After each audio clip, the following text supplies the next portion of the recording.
Dalam sebuah hadis yang diriwayatkan Imam Bukhari dengan nomor hadis 52, Nabi Muhammad SAW bersabda, "Ala, ketahuilah oleh kalian, wa inna fil jasadi mudghah, di dalam tubuh itu terdapat segumpal daging. Idza sholahat, ketika daging itu baik, sholahal jasadu kullu, maka baiklah seluruh anggota badannya. Tapi wa idza fasadat, kalau daging tersebut jelek, buruk, fasadal jasadu kullu, maka jasad dia, anggota badan dia juga jelek. Ala wa hiya al-qalbu, ketahuilah segumpal daging tadi namanya qalbu. Ini bisa ditinjau secara medis, kesehatan, alias secara zahir. Ketika orang punya jantung sehat, insya Allah badannya juga sehat. Bisa juga ditinjau secara batiniah. Kalau qalbu kita buruk, maka anggota badan kita akan melakukan hal yang buruk. Kalau mulut kita baik, berarti insya Allah qalbunya baik, hati kita baik. Dalam satu hadis riwayat Imam Bukhari dengan nomor hadis 1923, tasaharu, makan sahurlah kalian, fa inna fi sahur, karena sesungguhnya di dalam santap sahur barokatan, ada keberkahan. Ini uniknya Ramadan, kan? Ketika bulan Ramadan kita sama istri sama anak bareng cucu itu seringkali buka bareng atau setidaknya sahur bareng, makan bersama. Yang mana itu nggak kita lakukan di hari-hari biasanya. Ajan, ayo nak, ayo mah, buka, bareng kita apa makan? Ketemu tuh di sini. Ada laki-laki berantem sama bininya, tetap kalau buka mah akur, Pak. Nggak mentang-mentang berantem, nggak apa-apa kalau buka, tetap aja buka juga bareng bininya. Ayo makan lagi itu, ya nggak? Itu baru buka, belum tak sahur, bareng lagi.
Sehingga dengan nikmat-nikmat tersebut kita bisa hadir kembali, bersilaturahim, bermuajahat, bersimpuh, beribadah sekaligus thalabul ilmi.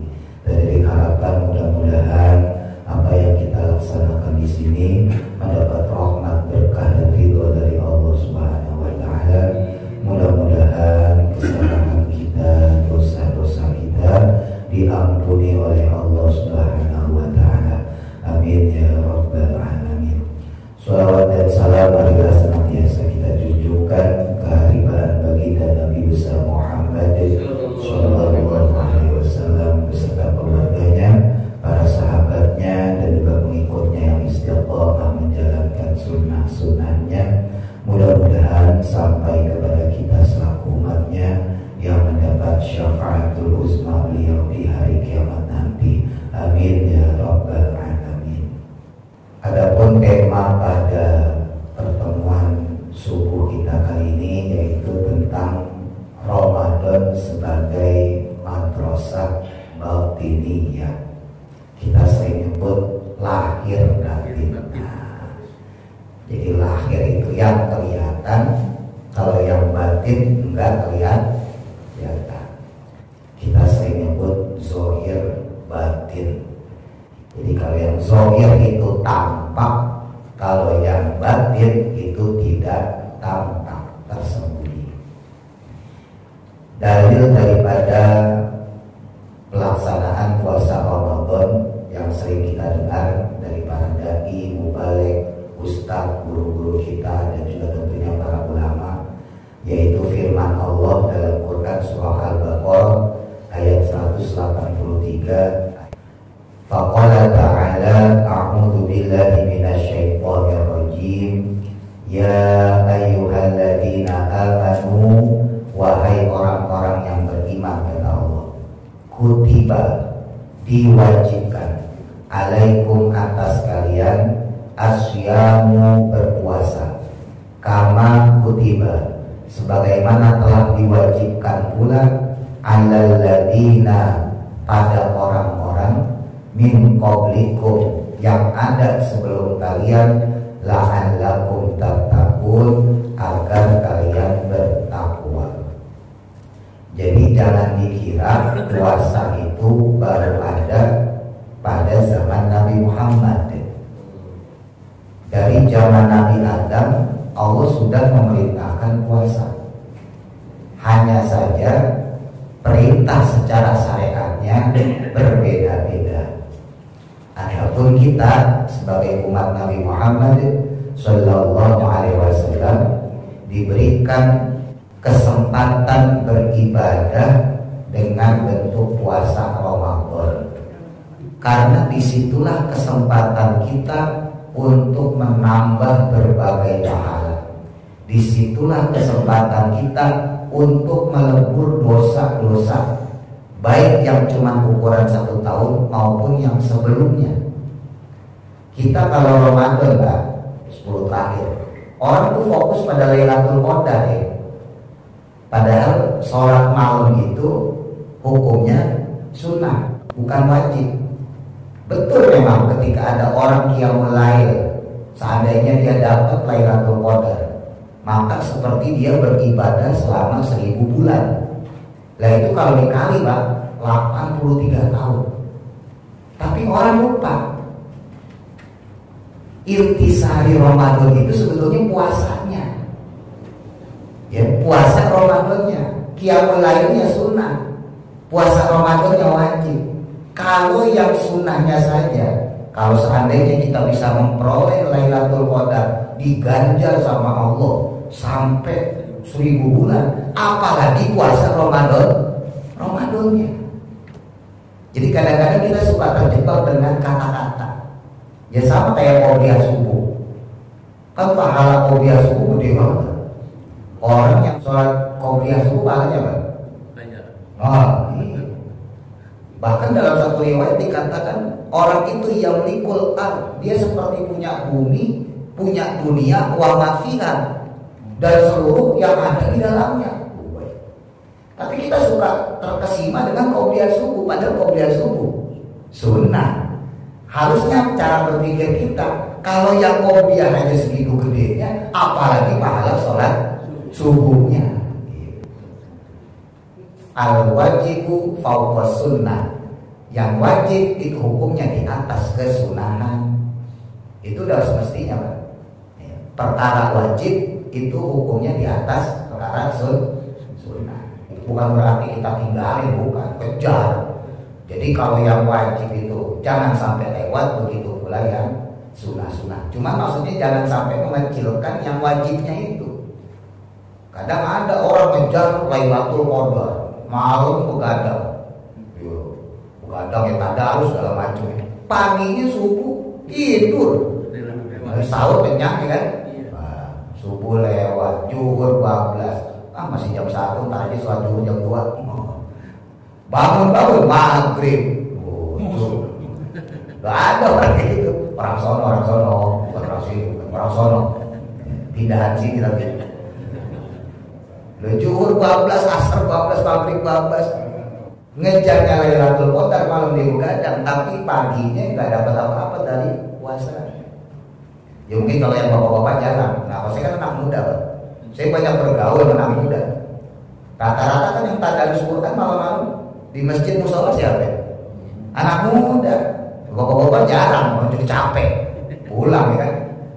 Ya tapi yang tadarus, yang rapiin masjid musola. Ya, sampai bawa-bawa beduk. Masih ada nggak di sini? Masih ada ya? Nah itu siapa yang rapiin? Anak-anak muda, di umur 20, 30 ya kurang lebih segitu. Tapi paginya bablas. Ya, kadang-kadang malah kagak puasa.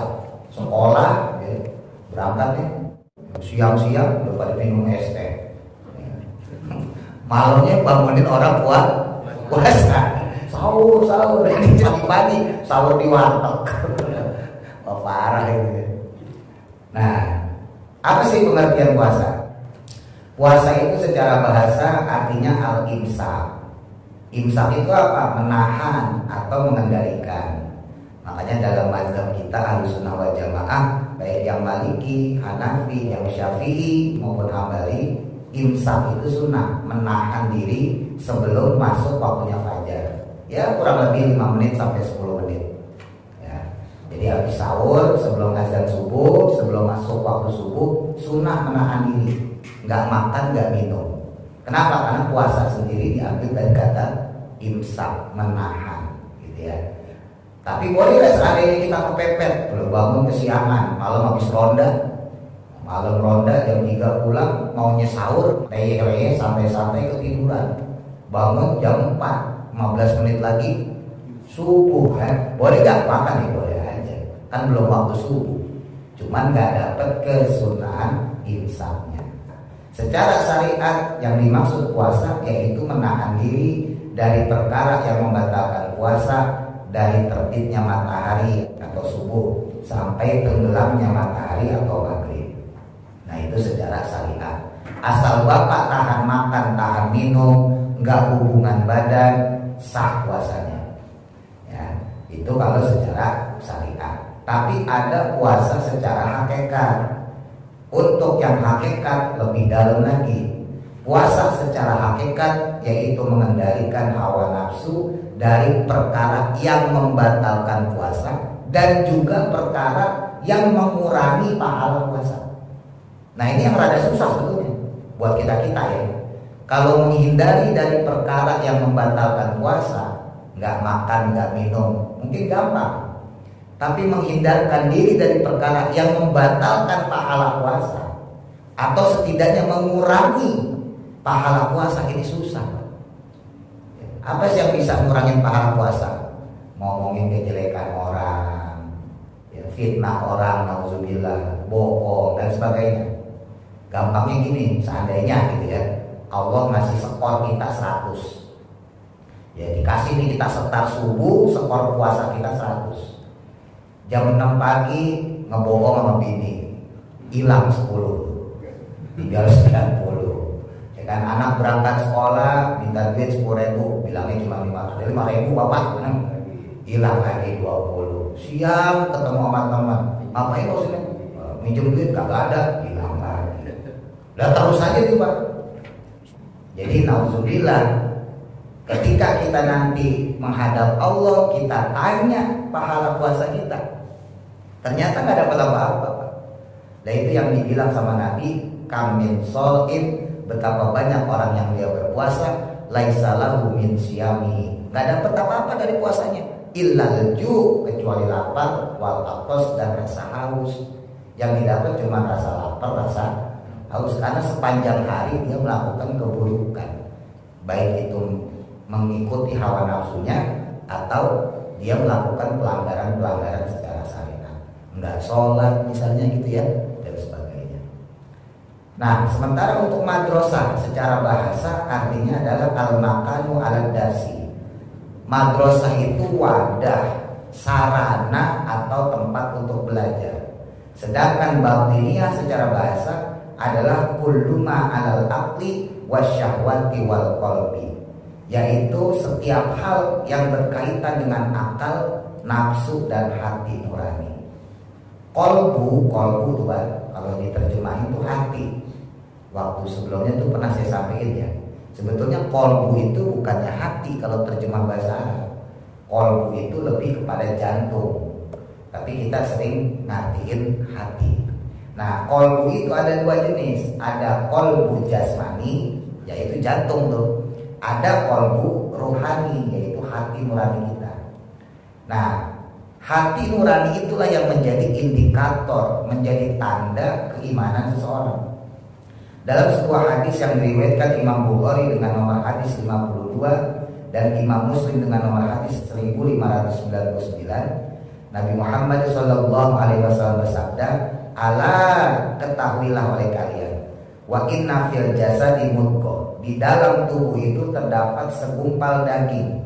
Idza sholahat, ketika daging itu baik, sholahal jasadu kullu, maka baiklah seluruh anggota badannya, jasadnya semuanya baik. Tapi wa idza fasadat, kalau daging tersebut jelek, buruk, fasadal jasadu kullu, maka jasad dia, anggota badan dia juga jelek. Ala wahya al-qalbu, ketahuilah segumpal daging tadi namanya kolbu. Ini bisa ditinjau secara medis, kesehatan, bisa juga ditinjau secara batiniah. Ya, secara medis alias secara zahir, ketika orang punya jantung sehat, insya Allah badannya juga sehat. Rata-rata orang sakit itu berawal dari jantung. Ya, kolesterol itu awalnya dari jantung, penyumbatan. Yang punya gula, ya diabetes, yang punya liver dan sebagainya itu rata-rata dari jantung. Karena pompa jantung yang tidak bekerja dengan baik, maka kemudian menimbulkan penyakit atau efek kepada badan manusia. Itu secara zahir. Nah, begitu pula secara batin. Kalau kolbu kita buruk, maka anggota badan kita akan melakukan hal yang buruk. Makanya sebetulnya dalam pengertian ini ya, andai kata ada orang ngomong, saya mah mulut doang aja begini, hati sayanya baik, nggak mungkin. Kan ada orang kayak gitu ya, bapak mah ngomongnya emang kasar tapi hati bapaknya baik, nggak mungkin. Kenapa? Mulut itu cerminan dari kolbu. Ya, kalau mulut kita baik berarti insya Allah kolbunya baik, hati kita baik. Sebaliknya Pak, kalau ucapan kita kasar, ucapan kita nggak senonoh, kolbunya juga jelek, kolbunya buruk. Nah, manusia itu diuji dengan sesuatu yang buruk biar kelihatan. Air seperti ini Pak, ini air kita baru tahu kalau air ini jernih kalau dikocok-kocok. Kalau dikocok-kocok nih air kok tetap bening, tetap jernih, maka air tersebut memang aslinya bagus, aslinya jernih. Tapi andai kata nih air Bapak masukin misalnya kapur atau tanah, didiemin bening, pas dikocok-kocok kok keruh, oh berarti itu air emang kotor. Sama tuh kolbu kita juga begitu. Kalau orang baik, dibaikin sama orang dia baik, dijahatin sama orang dia tetap baik. Nah ini kan yang susah. Ya, saya ulang nih. Jadi kalau orang yang aslinya baik, orang baik kepada dia juga baik. Sekalipun dia dijahatin, dizolimi, dia tetap baik. Nah itu berarti orang yang memang aslinya baik.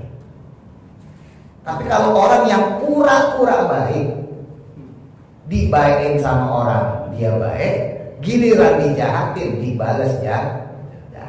Bahkan kadang-kadang balasannya melebihi kejahatan yang dia terima. Awas aja, ngancem aja. Awas aja, pembalasan saya lebih kejam. Berarti orang itu bukan asli baik. Orang yang asli baik, dibaikin sama orang dia baik, dijahatin sama orang juga dia tetap baik. Nah, puasa itu menjadi indikator, menjadi tanda buat kita seberapa baiknya diri kita dalam berinteraksi, dalam bergaul kepada sesama manusia. Nah, materi pendidikan Ramadan diantaranya, yang pertama ibadah dengan keikhlasan. Dalam satu hadis riwayat Imam Bukhari dengan nomor hadis 2014, ini yang sering disampaikan oleh para ulama juga.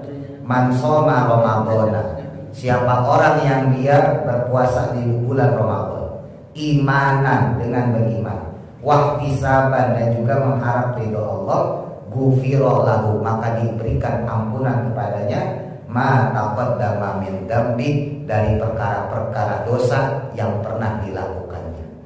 Jadi di antara peluang supaya dosa kita diampuni ya salah satunya lewat berpuasa di bulan suci Ramadan. Lalu yang kedua, kebersamaan atau ukhuwah.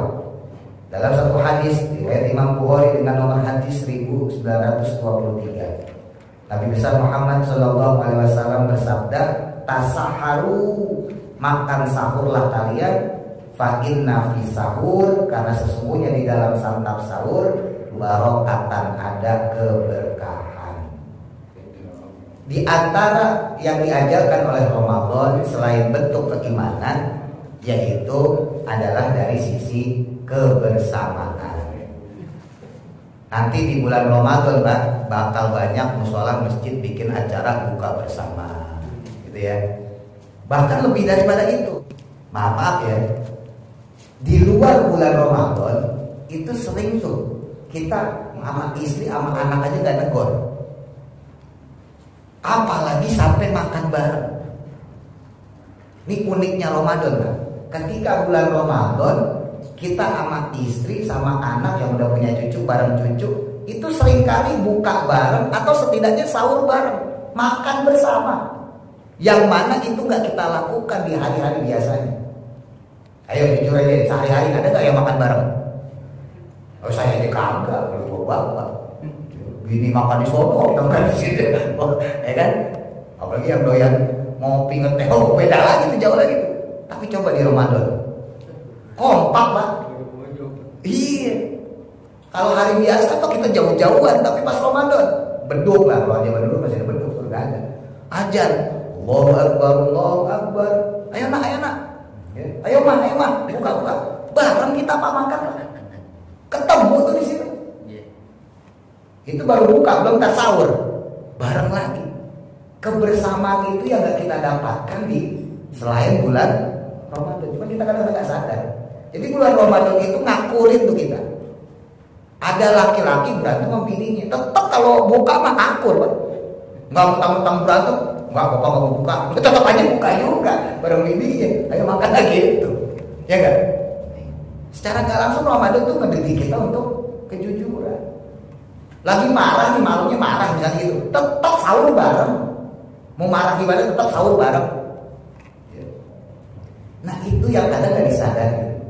Jadi Ramadan itu mendidik kita juga bersamaan. Harusnya selesai dari Ramadan, jangan selesai juga makan barengnya gitu.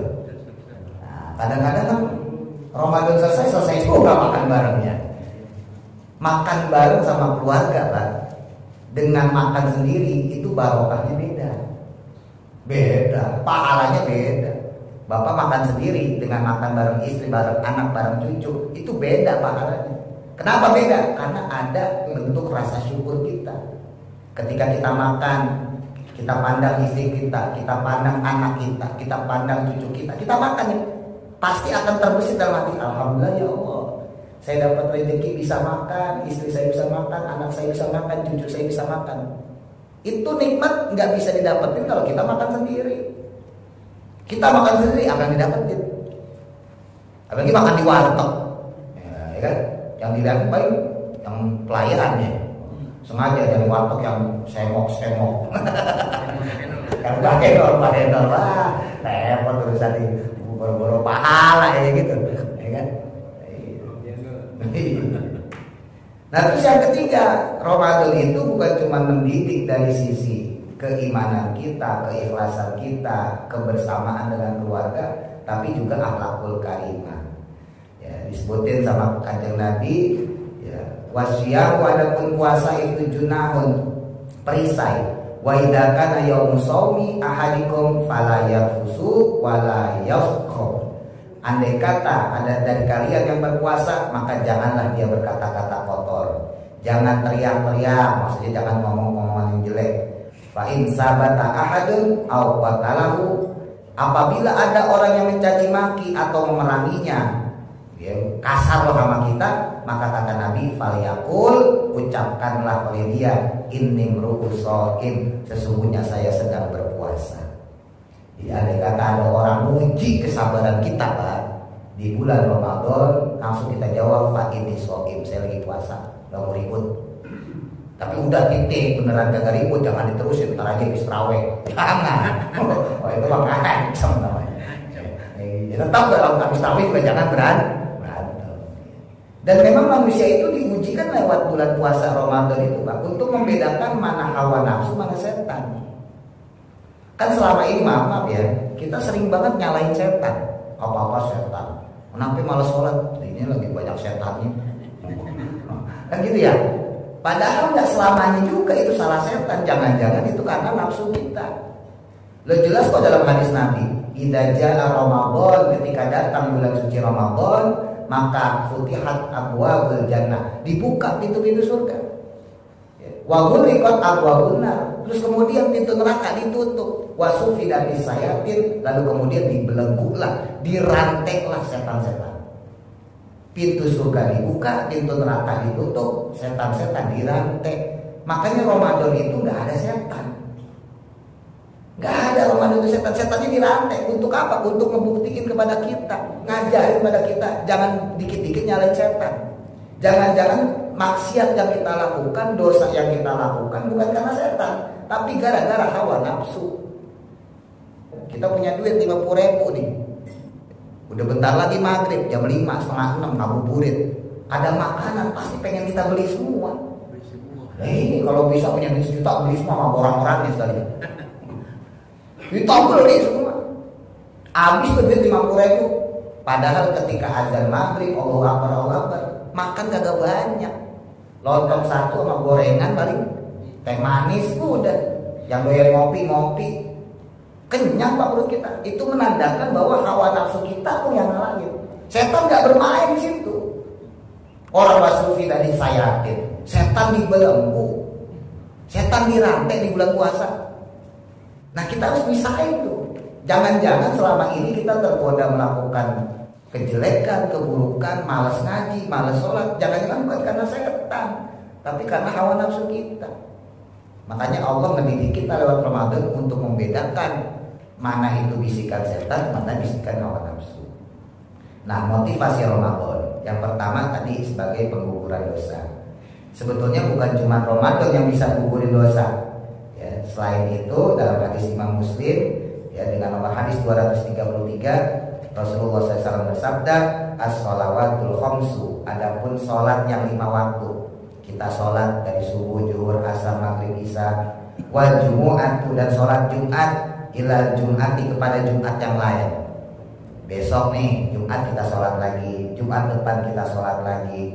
Wa Ramadhanu, dan kemudian dari bulan Ramadan ila Ramadan, kepada Ramadan yang lain, itu mukafiratun, adalah pelebur dosa, ma bainahunna, di antara semua itu. Idan tanabal kabairo, selama dia meninggalkan atau tidak melakukan kabair, dosa-dosa besar.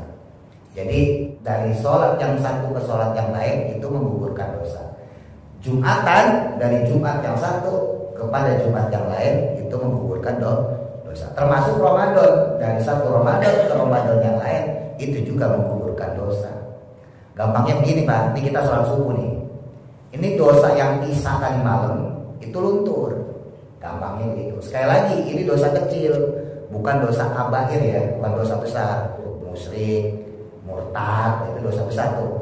Ya membunuh dan sebagainya. Ini mah dosa kecil. Habis itu dosa kecil ya kasar sama orang, ya ngeremehin orang, ngomong mungkin keceplosan nyakitin hati orang, nggak sengaja maksudnya itu. Atau mungkin kita ngebentak istri kita, ngebentak anak kita, ngebentak cucu kita. Sholat nih kita subuh, luntur Pak, semua itu dosa. Keluar dari masjid, habis makan, ya kan, keluar ketemu temen, matain temen lagi. Mana lo PA? Dosa itu. Orang buat PA. Mana lo PA? Nah dikira ke dosa itu Pak. Ya. Tapi kan dosanya kecil, kagak sampai musyrik, nggak sampai murtad. Gitu. Ya tetap dosa. Yang 12 ajan zuhur, Allahu Akbar, Allahu Akbar. Sholat kita, Allahu Akbar. luntur dosa itu, Pak. Dosa yang dari subuh sampai zuhur luntur. Ya. Terus habis zuhur kita keluar misalnya gitu ya, santai-santai, ada teman kita ngomongin kejelekan orang, ngomongin aib orang, ya ngomongin apa lah. Kadang kan kita ngobrol ada aja ngalor ngidul. Itu tetangga beli TV baru, iya, beli TV mulu, kemarin habis beli kulkas, ada aja ngomongin. Iya, paling korupsi kali gitu. Akhirnya ujung-ujungnya suzon. Lah dosa itu mau dikira dosa. Dosa. Tapi kalau pas asar kita sholat, ajan Allahu Akbar, Allahu Akbar. Sholat kita asar, Allahu Akbar. Dosa yang tadi zuhur luntur. Dosa yang dari zuhur gugur. Terus tuh ke maghrib, terus tuh ke isya, ya. Terus sampai ke subuh. Begitu pula dengan Jumat yang satu ke Jumat yang lain. Begitu pula dari bulan Ramadan yang satu ke bulan Ramadan yang lain. Makanya dimanfaatkan. Nah sekarang saya tanya, kira-kira kalau dari sholat yang satu ke sholat yang lain bisa gugurin dosa, dari Jumatan yang satu ke Jumatan yang lain bisa gugurin dosa, dari Ramadan satu ke Ramadan yang lain bisa gugurin dosa. Pertanyaannya, andai kata ada orang kagak sholat 5 waktu kagak, Jumatan kagak, puasa kagak, kira-kira dosanya numpuk nggak? Numpuk nggak? Numpuk, Pak. Nah ini nauzubillah. Makanya jaga ya anak kita, cucu kita jangan sampai ninggalin sholat, jangan sampai ninggalin puasa. Andai kata kita dalam kesulitan, kesusahan, cukuplah kita sulit di dunia, cukuplah kita melarat di dunia, cukuplah kita susah di dunia. Jangan sampai akhirat. Ya, kalau kita sholat, insya Allah di akhirat kita baik. Di dunia kita sholat, di akhirat kita dapat nikmat. Di dunia kita puasa, insya Allah di akhirat kita juga bahagia. Jangan dua-duanya kagak enak. Ya, di dunia susah, di akhirat belangsak. Wah, itu repot misalnya. Komplit. Nah terakhir, motivasi untuk Ramadan menghargai waktu dan kesempatan. Kata Nabi dalam hadis Bukhari dengan nomor hadis 1934, man afṭara yauman, barang siapa yang dia tidak berpuasa satu hari min Ramadan dalam bulan Ramadan, min ghairi uzrin dengan tanpa uzur, nggak ada halangan, wala marodi dan juga tidak ada rasa sakit, nggak sakit, nggak ada uzur, kok dia nggak puasa, lam yaqdihi, maka niscaya tidak akan bisa menggantikan siyamud dahri, puasa sepanjang tahun, wa in somahu, sekalipun dia melakukannya. Jadi andai kata ada orang kok tanpa uzur enggak mau melaksanakan puasa, sakit kagak, bepergian kagak, pokoknya nggak ada masalah, kok dia nggak puasa, andai kata dia mencoba mengkodoknya, menggantinya, kodoknya itu nggak akan bisa mengganti ganjaran puasanya, sekalipun dia kodok selama 1 tahun penuh. Makanya di surat Al-Baqarah yang kita baca tadi itu pada ayat selanjutnya 184, sekalipun ada orang uzur, misalnya bepergian, musafir, sakit dan sebagainya, tetap Allah bilang wa antasumu khairul lakum. Kalau kamu tetap berpuasa, maka kamu mendapatkan pahala yang terbaik. Nah pesan saya kepada Bapak, mumpung masih ada waktu, barangkali di rumah ada istri, ada anak yang tahun kemarin belum kodok puasa, buru-buru kodok, mumpung masih ada 1 pekan, kurang lebih ya, kurang lebih masih ada 1 pekan lagi. Barangkali kita punya anak, punya cucu halangan, barangkali kita punya istri sakit, belum sempat kodok, buru-buru kodok. Karena kalau sudah masuk Ramadan berikutnya, itu bukan lagi uzur, tapi sudah menjadi dosa. Ya, nah kewajiban buat kita sebagai orang tua, sebagai suami, sebagai kakeknya mungkin, itu memperingatinya.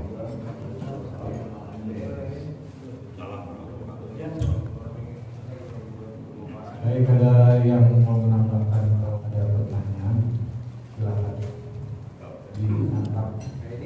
Untuk nanti lupa. Itu dosa yang dihapuskan dalam puasa itu dosa sebatas apa ya? Dosa yang dihapuskan ketika seseorang melakukan puasa itu adalah semua dosa kecuali dosa kabair. Kabair itu dosa besar. Dosa besar diantaranya 1, yang paling gede ya, musyrik. Nah itu nggak bisa diampunin kecuali dia harus tobat. Jadi dia mau puasa gimana pun, kalau dia belum tobat belum diampunin. Terus yang kedua membunuh. membunuh sesama muslim. Selama dia belum minta maaf sama keluarganya, maka dosa itu tetap dia terima. Lalu yang ketiga, durhaka kepada orang tua. Ini termasuk dosa besar. Kalau kita pernah, nauzubillah, durhaka sama orang tua kita, minta maaf sama orang tua kita. Kalau orang tua kita sudah meninggal, doain orang tua kita. Itu bentuk permintaan maaf kita kepada orang tua. Yang keempat yaitu berzina. Yang kelima yaitu minum minuman keras. Dan seterusnya ya. Korupsi enggak ya? Dari kemarin nanya korupsi boleh. Korupsi ya gede, tapi tidak termasuk di dalam cakupan dosa besar kabair tadi. Kalau diurutin banyak Pak. Itu kan belum selesai, berzina, berjudi, macam-macam tuh. Nah ini diantaranya korupsi. Cuman orang yang korupsi tapi dia tidak musyrik dalam Islam ya. Korupsi tapi dia tidak musyrik. Dengan orang yang tidak korupsi tapi dia pindah agama, dia murtad. Dalam Islam sekali lagi ini, korupsi tetap dosa, tapi dosa korupsi itu kalah sama dosa musyrik, dosa murtad, dosa menjadi kafir. Dihapus dengan puasa ya? Bisa dihapus dengan puasa. Tapi kan pertanyaannya, dia insaf apa enggak? Ini kalau kita urut ya, orang yang punya dosa, secara dosa itu bisa dihapus dengan catatan dia tobat, dia insaf. Nah di antara ciri orang taubat, ciri orang insaf, satu dia mengakui kesalahannya, dua berjanji tidak melakukan, yang ketiga andai kata dia berbuat zalim maka dia mengembalikan kezaliman itu. Jadi orang taubat gak cuma masuk masjid terus jadi marbot, enggak ya. Kalau begitu, zaman sekarang kan banyak begitu. Ya udah pensiun, nah akhirnya masuk masjid. Enggak begitu. Yang dimaksud taubat itu pertama akuin dulu. Ini bukan cuma korupsi ya, apapun ya. Alhamdulillah, seandainya ada orang pernah membunuh, diakuin dulu kesalahan itu, datangin keluarganya, saya minta maaf, saya dulu khilaf, pernah membunuh anak bapak, misalnya gitu. Akuin dulu kesalahan itu. Lalu kedua, berjanji kepada Allah untuk tidak mengulangi. Nangis malam-malam, ya Allah saya berjanji tidak akan melakukan kejahatan itu lagi. Nah itu namanya taubatan nasuha. Dalam hal korupsi, satu, akuin dulu bahwa saya memang koruptor. Yang kedua, berjanji gak bakal korupsi lagi. Yang ketiga, ya harus kembalikan uang korupsinya. Minta maaf pada rakyat. Iya. Nah, cuma masalahnya wah kalau kayak gitu Indonesia maju. Ya, masalahnya itu yang gak terjadi gitu ya. Pada saat puasa kan kita dilarang atau gini, kita boleh berhubungan intim itu di malam hari gitu. Nah, itu mandi junubnya atau mandi itu dilakukannya paling telat kapan? Jadi kalau orang yang dia dalam keadaan junub itu tidak menggugurkan puasa, karena nggak ada kewajiban bagi orang berpuasa harus dalam keadaan suci. Beda sama sholat. Jadi puasa dalam keadaan junub tetap sah. Misal kita malam habis hubungan badan, ya, tidur dulu ditanggung, bentar lagi sahur. Ketiduran 12, bangun jam 5, udah subuh. Sah nggak puasa kita? Sah. Tetap sah, nggak ngaruh. Sampai siang. Sampai kapanpun, sampai maghrib lagi juga nggak masalah. Cuma dosa. Nah, berarti kan nggak sholat. Iya dong. Kalau kita belum mandi junub berarti kita kagak sholat subuh, kagak sholat zuhur, kagak sholat asar, kagak sholat maghrib, ya dosa. Cuman secara puasa sendiri, puasanya tetap sah. Jadi nggak ada syarat puasa itu harus suci, nggak ada. Beda sama sholat. Kalau bapak sholat, bapak tawaf harus ada syarat suci badan. Sementara puasa itu syaratnya Islam, balik, berakal dan mampu. Mampu ini dalam artian dia dalam keadaan tidak sakit, gitu ya, bukan musafir dan sebagainya. Jadi orang yang junub itu tidak menggugurkan puasa dia, puasanya tetap sah. Cuma seandainya dia bablas nggak sholat subuh, berarti dia dosa meninggalkan sholat subuh, puasanya tetap diteruskan. Gitu. Untung kalau Ramadan puasa kita berbohong, ya, lantas mengurangi pahala selama puasa itu. Lantas bila mana yang bersangkutan dia berbohong, bila menjadi imam, itu makruh ya, imam fakih ya. menempati. Jadi antara kepribadian seseorang dengan syarat seperti menjadi imam itu sesuatu yang berbeda. Nah, betul, idealnya sebagai seorang imam baik di musola, di masjid, maksudnya itu ya, imam musola, imam masjid ya. Jadi idealnya memang bukan cuma bagus secara bahasa baik ketika dia sholat yaitu Quran bacaannya, maupun bahasa secara keseharian, artinya enggak bohong, enggak menipu orang gitu ya. Idealnya begitu, idealnya. Tapi ya kita nggak bisa mendapatkan orang seperti itu. Sulit Pak dapetin orang seperti itu. Ya bukan nggak ada tapi sulit. Kalaupun ada mungkin nggak mau di tengah-tengah kita. Pasti dia nyari di tempat yang rada gedean. Gampangnya gitu lah. Ya. Dan sekarang kita idealis lagi ya. Kita pengen imam yang benar-benar ideal. Hafal Quran, bacaannya enak, suaranya merdu, akhlaknya bagus. Itu mah bukan imam kita. Soalnya masjid Istiqlal. Gak bakal imamin sih maksudnya gitu. Kira-kira seperti itulah. Jadi memang idealnya seperti itu. Nah disitulah sebetulnya motivasi buat kita. Siapapun kita, gimana pun juga kita kepala rumah tangga. Secara gak langsung kita imam, ya kan? Kita imam istri kita, imam anak kita, imam cucu kita. Belajarlah dari puasa tadi. Ya, belajar jangan sampai perkataan yang jelek, gampang ngomong kotor, gampang ngebohong. Sekalipun bukan di bulan puasa. Jangan mentang-mentang di bulan puasa kagak bohong, habis puasa bohong mulu, mumpung belum puasa. Kadang-kadang begitu. Nah, jadi jangan, ya, tetap dilatih. Masalahnya ketika ada seseorang dia mendapatkan kesempatan melakukan kebaikan, kalau kebaikan yang berlipat, dosa yang dilakukannya pun jadi berlipat. Gampangnya gini, orang misalnya baca Quran di luar Ramadan, katakan misalnya pahalanya 1 huruf 10. Bapak baca Quran di dalam bulan Ramadan itu dia sampai 100 kali lipat, kan? Karena Allah melipat gandakan pahala kita di dalam bulan Ramadan. Tapi sebaliknya juga begitu, dosanya dilipat gandakan juga. Ini ditambahin. Kita bohong di bulan biasa nih, dosanya misalnya 10. Di bulan Ramadan kita bohong, tambah dosanya. Gitu. Ya makanya dalam ranah fikih ulama itu nggak mau ribet ngurusin masalah akhlak. Selama secara fikih bacaannya benar, selama secara fikih nggak ada masalah ketika dia ngimamin, udah kita sah. Adapun masalah kolbu dia, masalah hati dia, itu kita lepaskan, kita serahkan, itu urusan dia sama Allah. Ya biarin aja lah, dia mau bohongin orang, dia mau bohongin kita, dia zolim sama orang, itu urusan dia sama Allah. Karena kolbu itu nggak ada yang tahu. Gitu. Ya gampangnya gini lah, kita pergi duduk di sini bapak-bapak ngaji, emang kolbunya ada yang tahu, hatinya emang ada yang tahu? Nggak ada. Barangkali di antara kita ngaji bukan niat ngaji, bukan niat silaturahim, kan nggak ada yang tahu kan? Barangkali datang kemari niatnya emang kabur dari bini, wah gue di rumah dimarahin mulu, daripada gue dimarahin mulu, toko masjid aja, ya kan? Enakan di masjid ngaji makan, sampai tahu. Nah, itu kan maksudnya nggak ada yang tahu begitu. Makanya kalau masalah hati, masalah kolbu kita nggak bisa menghakimi. Sebutkan dalam kaidah fikih, nahkumu bizawahir, wala bisawahir. Nahkumu bizawahir, kita itu hanya bisa menghukumi secara zahir. Andai kata imam auratnya terbuka, batal, jangan ikutin. Andai kata ada imam kok cadel, bismillahirrahmanirrahim, jangan diikutin. Nah itu yang disebut nahkumu bizawahir. Kita hanya bisa menghukumi secara zahir. La bisawahir, kita nggak bisa menghukumi secara batin. Entah dia ngomong apa, entah dia ngomong jelek, jangankan secara batinnya hati. Dia nggak wudhu aja kita nggak tahu. Ada orang nggak wudhu, tahu-tahu main jadi imam aja. Emang kita tahu? Kita nggak tahu. Tetaplah kita sholat di belakangnya. Allahu Akbar. Gimana hukum sholatnya? Sah. Nggak ada masalah. Yang dosa dia sama Allah.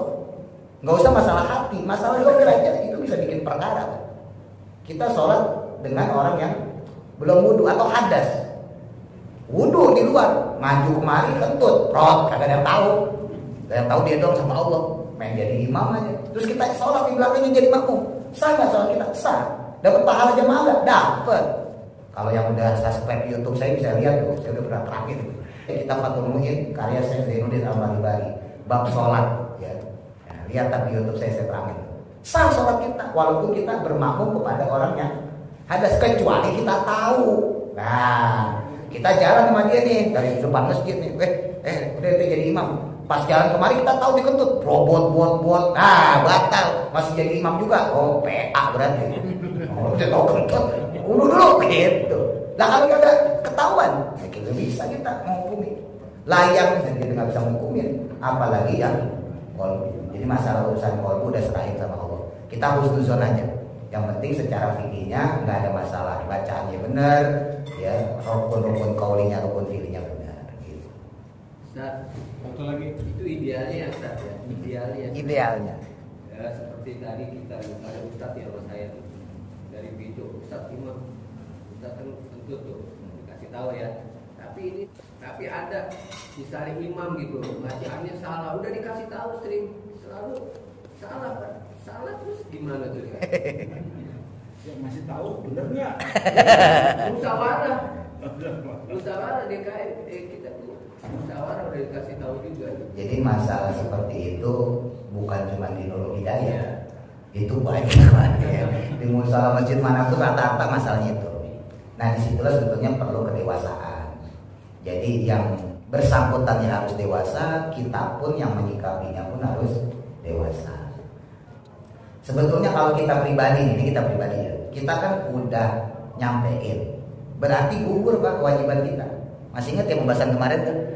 Kalau kita nyampein sesuatu yang hak, kamu itu bacanya kurang benar, kurang pas, kita udah kasih tahu, tapi kok dia masih kekeh, masih ngotot, gugur kewajiban kita Pak. Sisanya tinggal dia sama Allah.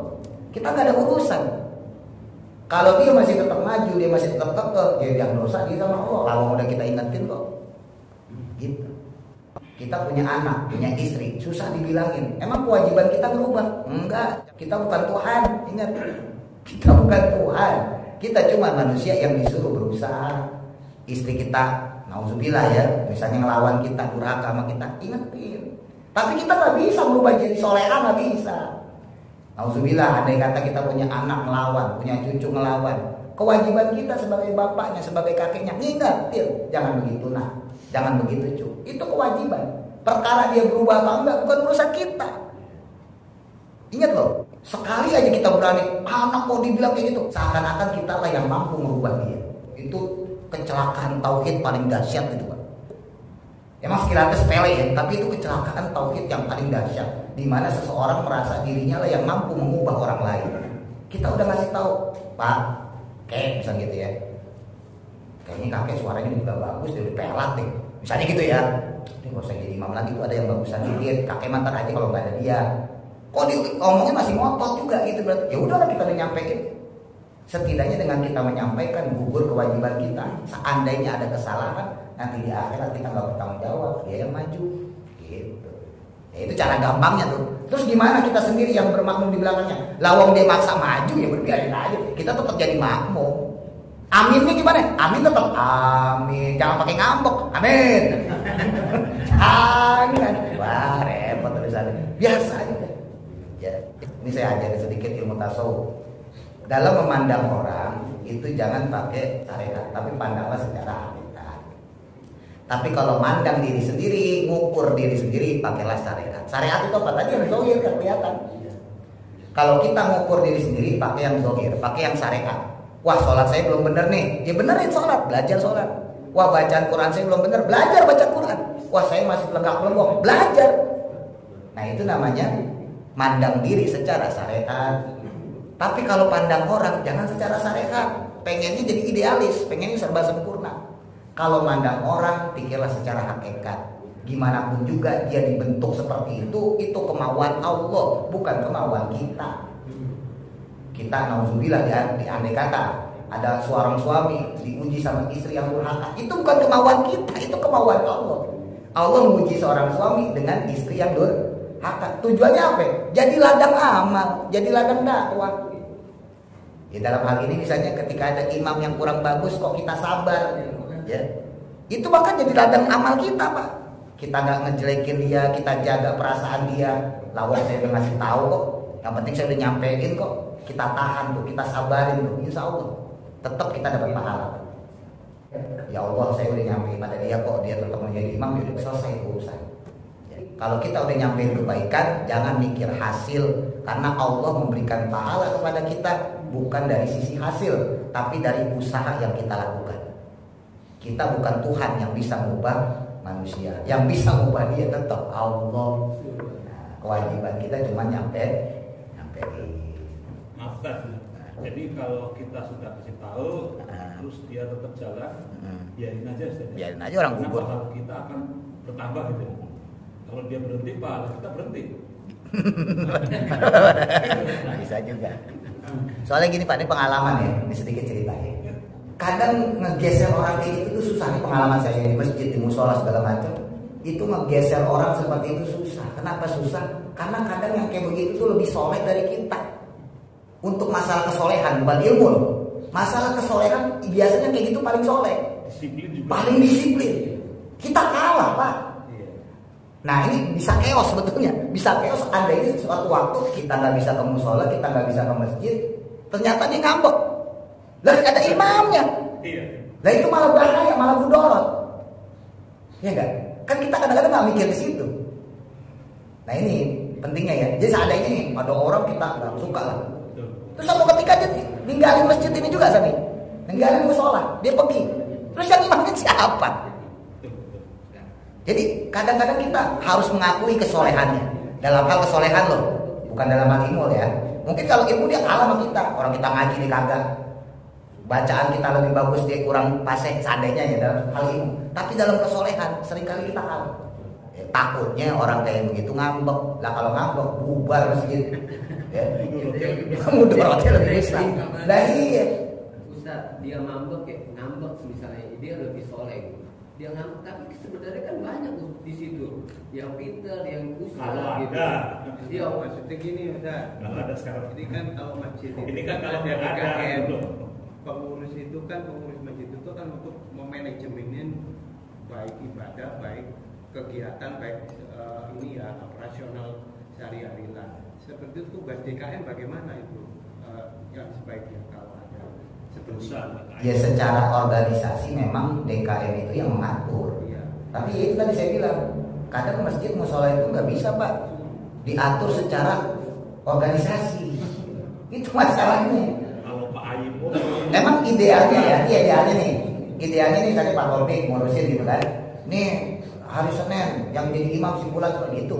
Idealnya memang begitu. Ya namanya organisasi Pak begitu. Tapi faktanya nggak bisa. Kita bukan masjid kantor soalnya. Iya tuh. Kalau masjid kantor bisa tuh idealis kayak gitu. Oh gini, dan semuanya serba dibayar. Imam dibayar, muadzin dibayar, marbot dibayar. Lah kita masjid kampung, udah berdiri aja udah bagus. Iya gitu maksudnya. Ya tentunya perlu pertimbangan, perlu yang kedisiplinan tetap ditanamkan. Cuma jangan banyak berharap lebih. Gitu. Kita udah bisa dapat jamaah aja udah bagus. Zaman sekarang tuh kita ngeri. Ya masjid pada berantem, musola pada berantem, sepi. Sama sekarang fenomena gitu. Sekarang ditambah kita berantem juga antar pengurus. Wah, repot urusannya. Usahain ya. Jadi ya gimana caranya lah biar adem. Namanya musola masjid pasti ada masalah. Ada yang pro kontra lah seperti itu. Baik dalam masalah jamaahnya, dalam masalah kepengurusan itu pasti ada. Nah, cuman kita harus nyikapin secara dewasa. Ya jangan pakai urat lah gampang gitu. Ya paling gampang tadi tips dari saya. Yang penting kita udah nyampein. Ya, perkara dia mau lakuin apa enggak, ya gugur kewajiban kita. Karena kan ya tadi saya bilang, kita mengingetin. Kadang-kadang dia lebih soleh dari kita, atau mungkin secara tua umurnya lebih tua dari kita. Ini sedikit cerita ya. Saya ngajar di satu masjid, ngajar tafsir di situ. Saya setiap ngajar itu dibantah mulu Pak. Sampai kagak gedeg kalau orang Betawi bilang. Jadi setiap saya nyampein bantah, oh stop. Nih kan saya diundang ke sini buat ngajar. Lah kalau membantah lo aja yang ngajar kan begitu ya. Gampangnya gitu ya. Saya berhenti Pak, udah besok saya nggak ngajar lagi dah. Ya sebetulnya sih kagak boleh ya. Sebetulnya kagak boleh. Ya coba ya namanya manusia. Lah saya diundang jauh-jauh di situ buat ngajar. Lah berarti kan buat nyampein. Ya kayak gini lah. Kalau nanya masalah atau kritis nggak apa-apa saya masih. Nah tapi kalau setiap ngomong dibantah, ini hukumnya haram. Enggak Pak Ustaz halal. Saya jelasin enggak Pak, lu bantah kok. Ya lu aja jadi guru ngajinya. Kan begitu ya. Nah ini kadang-kadang lawannya kayak gini susah loh Pak. Gampangnya begini, saya yang undangan kan saya hitungannya tamu. Lah saya aja dibantah, apalagi ketua masjidnya. Wah bisa stroke itu ketua masjidnya. makanya saya bilang maksudnya ketuanya masih dia, masih Pak Ustadz, nggak ada lagi yang mau gitu. Jadi nggak ada mau saking ya itu ada bapak-bapak itu tadi. Gampangnya gitu. Tanya nih Pak. Terakhir. Masalah di materi di sini ya, pertama kali juga masalah yang belum ada itu. Yang saya tanyakan masalah saum, bahwa pembinaan Islam itu, pembangunan Islam itu ada 5 hal, ada 5. Jadi dibedakan antara pembangunan dengan rukun.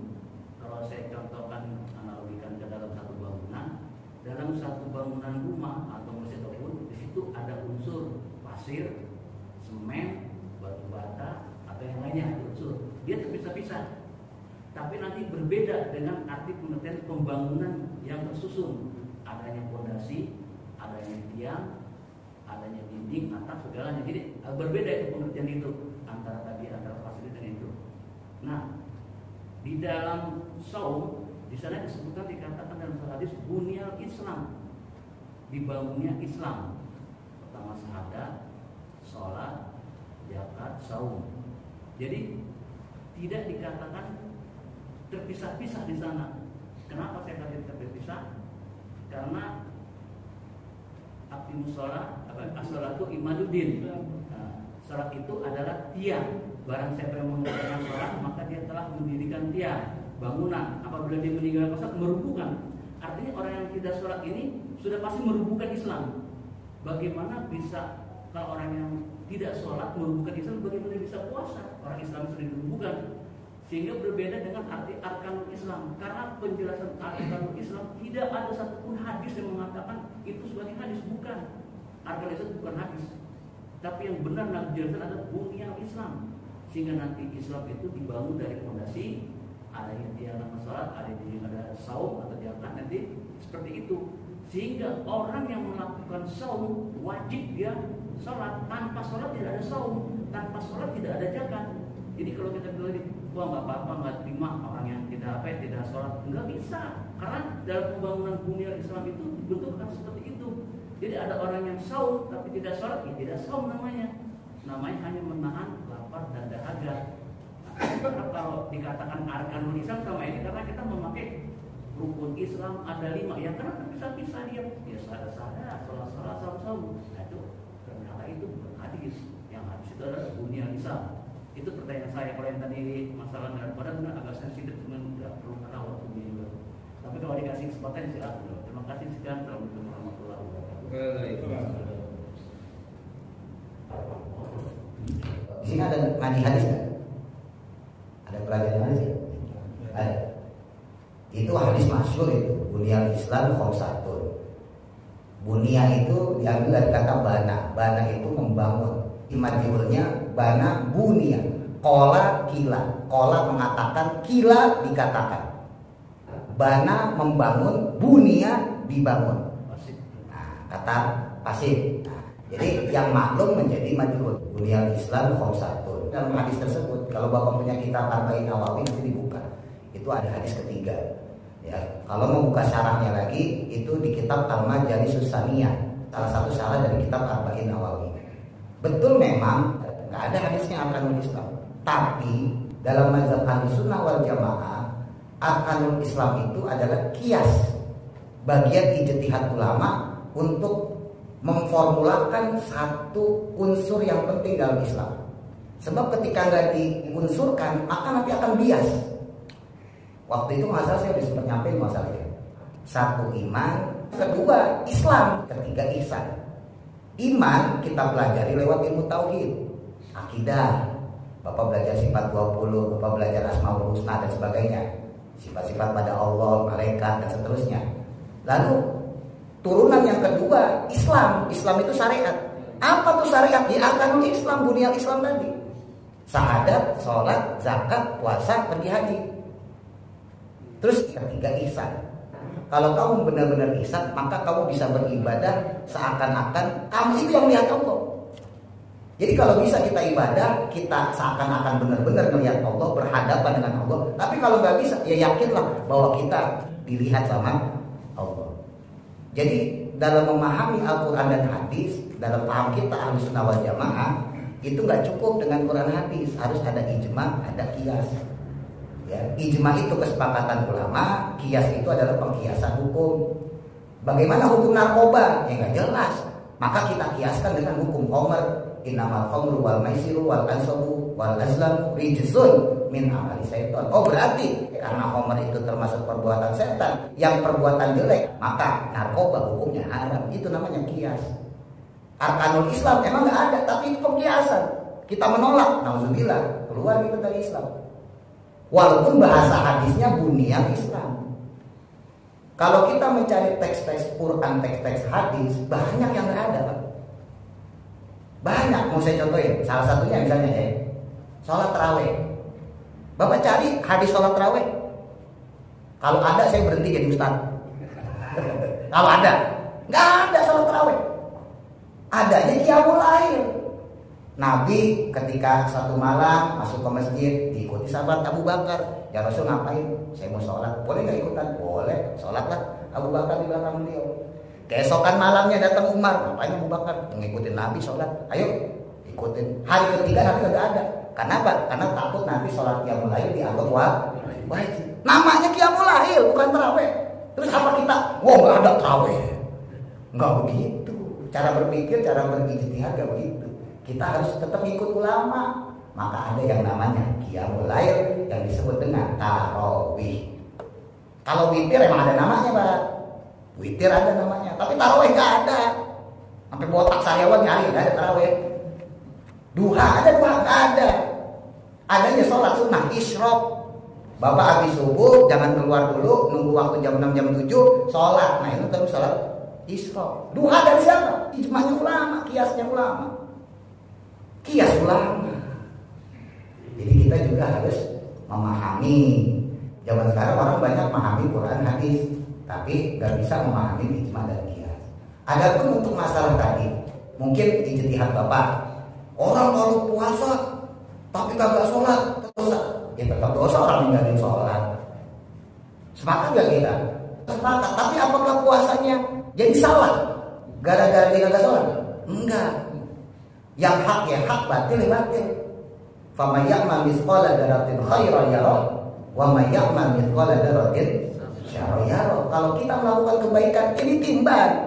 Tapi kalau kita melakukan keburukan ya ditimbang sama. Kita punya pahala puasa, ya dapat pahala puasa. Kita ninggalin sholat, ya dapat dosa ninggalin sholat. Enggak gara-gara kita ninggalin sholat terus puasa kita tertolak. Enggak. Cara berpikirnya begitu. Tapi kalau Bapak mau pilih, oh enggak saya yakin yang itu silahkan enggak Bapak. Kalau saya mah husnuzon Allah maha baik. Kalau saya tetap saya yakin enggak mungkin Allah menghukum seseorang dengan perilaku yang tidak dilakukan. Yang kita sebut dalam akhir kita baca tuh laha ma kasabat wa alaiha maktasabat. Allah nggak bakal ngebebani nanti di akhirat sesuatu yang dia nggak lakukan. Kalau seandainya dia dapat pahala puasa dikasih sama Allah, nggak mungkin enggak. Tapi dia ninggalin sholat, dia dosa. Nanti tinggal timbang-timbangan. Seandainya dia ninggalin sholat, tarku sholat ismul kabair, dosa besar kan diantaranya juga ninggalin sholat. Wah ternyata ini masukin ke dalam neraka gara-gara ninggalin sholat. Tapi puasanya tetap nolong dia, dibersihin, dicuci. Akhirnya puasanya itu nolongin dia. Makanya disebut as-shaumu junahun. Puasa itu bisa menjadi perisai. Puasa datang kepada dia. Jangankan sholat ditinggalin, semua ibadah ditinggalin, cuma syahadat Pak. Seumur-umur gak pernah ibadah, cuma syahadat satu kali. Itu pun pas kawin. Asyhadu alla. Itu bisa nolong Pak. Bisa nolong, jangan salah loh. Kalau belajar kitab Ihya Ulumuddin, jadi Imam Ghazali menceritakan dalam kitab Ihya, ada orang yang terakhir masuk surga tuh begitu. Dia gak punya ibadah, sholat kagak, ngaji kagak, kerjaannya maksiat. Tapi gara-gara dia punya iman, dia mati bawa iman. Syaratnya dia mati bawa iman. Dia percaya Allah Tuhan dia, tapi dia kagak sholat, nggak ngaji. Ini dibejek dulu di neraka, tetap dibejek, bojok, dihancurin nih kan. Udah pada mati, pada gosong, malaikat ngorek-ngorek tuh. Mana di bulan gua kan masih ada ini. Udah diangkat orang. Imannya bercahaya. Ya makanya Nabi itu kan ngelihat kita dari apa? Ketika di akhirat, min asaril wudu. Orang yang bagus wudunya, dari bekas wudunya. Makanya kalau pengen dapat syafaat Nabi, cepat ketolong sama Nabi, ya banyakin sholat, kan begitu. Jangan sampai kita mampir dulu ke neraka. Tapi orang yang di neraka, yang orang Islam, apakah diangkat? Enggak. Kalau dia punya iman, dia tetap diangkat sama Allah. Bahkan dalam surat Al-Hijr disebutin, sampai-sampai orang kafir yang bersampingan sama orang muslim yang dia diazab, dia mencemooh. Percuma kamu muslim, sama-sama sama saya di neraka. Allah mendengar itu marah, Pak. Allah mendengar itu marah, gak terima. Orang yang muslim kok diejek sama orang kafir di neraka. Percuma kamu muslim, kan mendingan kamu ini kafir dari dulu. Orang kafir ngomong kayak gitu. Allah gak terima. Allah bilang pada malaikat, bawa itu orang, angkat itu orang, cabut. Diangkat tuh Pak orang. Terus ditanya sama orang kafir, enak banget dia diangkat. Kenapa itu? Dijawab sama malaikat, di annal muslimun, karena dia adalah orang Islam. Maka si orang kafir itu ngomong, laukana muslimun, ya Allah, ada saja saya dulu Islam, saya pasti diangkat tuh. Jadi orang di neraka bisa diangkat, Pak. Jadi Bapak tak kalau di neraka teman-teman orang kafir, ya biar tadi ejek dulu syaratnya, lu sih, nah diangkat tuh kita tuh. Bingung diejek. Diejek dulu. Ya mudah-mudahan sih jangan mampir lah, ya malu-maluin Nurul Hidayah, urusan Pak Ustadz Yahrudin. Saya tinggal masuk surga. Jadi gitu ya. Jadi kita harus husnuzon sama Allah. Famayyaman biskola darotin khairayu. Jadi Allah tuh nggak bakal mengingkari janjinya. Kita punya kelakuan baik diganjar sama Allah. Kita kelakuannya buruk ya diganjar juga sama Allah. Tinggal kuat-kuatan. Gedean mana kebaikannya atau keburukannya. Gitu ya. Mungkin itu saja yang bisa saya sampaikan. Kurang lebihnya mohon maaf. Assalamualaikum warahmatullahi wabarakatuh.